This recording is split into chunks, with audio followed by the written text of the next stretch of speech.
शेतकऱ्यांच्या खात्यात पैसे जमा करा असे आदेश कॅबिनेट बैठकीत मुख्यमंत्र्यांनी दिले। राज्यातली आणि राज्यातली सगळ्यात मोठी कर्जमाफी 56 लाख शेतकऱ्यांकरता ही कर्जमाफी आपण त्या ठिकाणी जाहीर केली। ही विधानसभेत घोषणा केली होती। आजपर्यंत सगळ्या कर्जमाफी योजनांमध्ये लगतच्या कर्जमाफी योजनेतले जे पात्र उमेदवार असतात त्यांना अपात्र करण्यात आलं।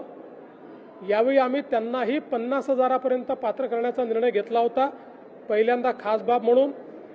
परंतु रणधीर सावरकर यांच्या नेतृत्वात सत्ता पक्षाचे आमदार मला भेटले आणि त्यांनी विनंती केली की त्यांनाही 2 लाखापर्यंत कर्जमाफी द्यावी, म्हणून पहिल्यांदा राज्याच्या इतिहासामध्ये कर्जमाफीमध्ये त्यांचाही समावेश करण्यात आलेला आहे।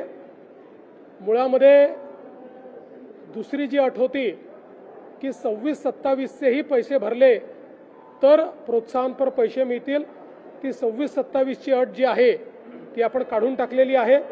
25-26चे पैसे ज्यांनी भरले असतील त्यांना प्रोत्साहनपर अशा पद्धतीनं मदत मिळणार आहे।